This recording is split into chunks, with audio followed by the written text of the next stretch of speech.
So as an example, we might have a current exchange rate. Here's a euro is worth $1.05, and we're pricing a put, an American put, where the strike is $1.10. We have two interest rates. The euro denominated is 3.1. The U.S. is 5.5. So in the tree, you'll notice that the exchange rate, first of all, what's U and D? Well, U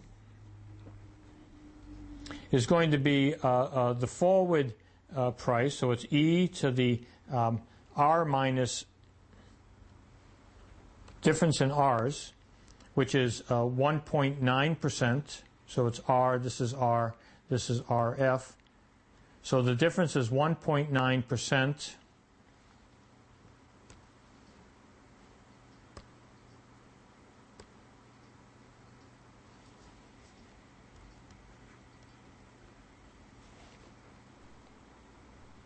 So here we have a U is equal to E to the difference in risk-free rates, which is 1.9%, times H, and in this diagram, H is 1/8.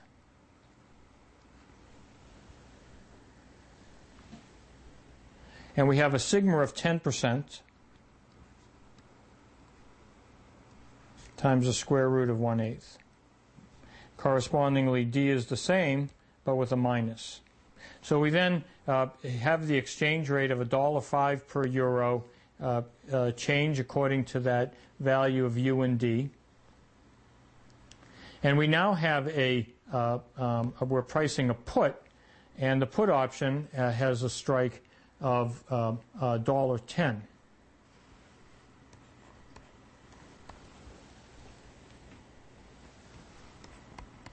So we can see the early exercise values here, 0 there.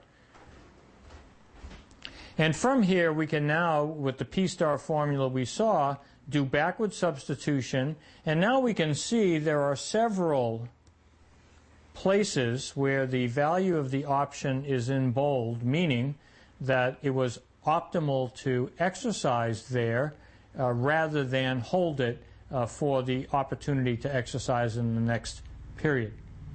So you can see that here, in each one of these states, we have an exercise, and if you calculated the value of the expected present value, you would find that it was less than the associated exercise value.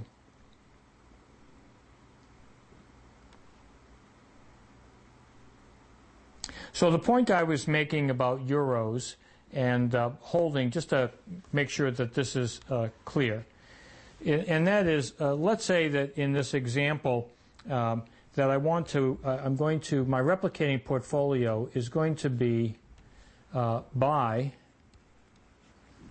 delta euros. And I'm actually going to hold euros, and I'm going to invest in a euro T-bill. So for my replicating portfolio, I'm going to buy delta euros, and I'm going to invest in a euro-based T-bill, but I'm going to keep it in euros because that's the only way I can get the price action from euro. If I convert it to dollars, then I don't get that.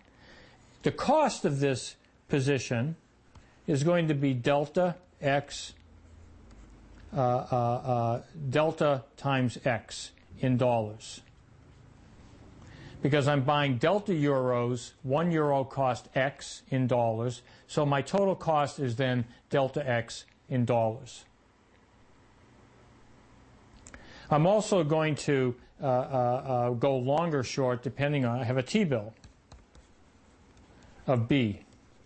So my initial replicating portfolio has a position of delta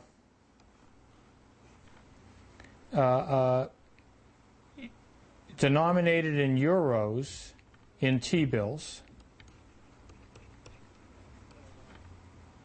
I'm going to have delta euros in euro T-bills, and then I'm going to have B dollars in dollar T-bills. That's my replicating portfolio. The replicating portfolio for a foreign currency option is basically a position in two T-bills, a foreign currency T-bill and a US dollar T-bill.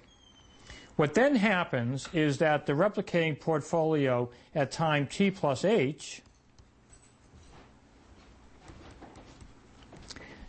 is that my delta T-bill, my euro-based T-bill, becomes delta e to the RFH of euro-based T-bills. My US T-bill becomes B e to the RH in dollars. So this is a euro position. This is a dollar position.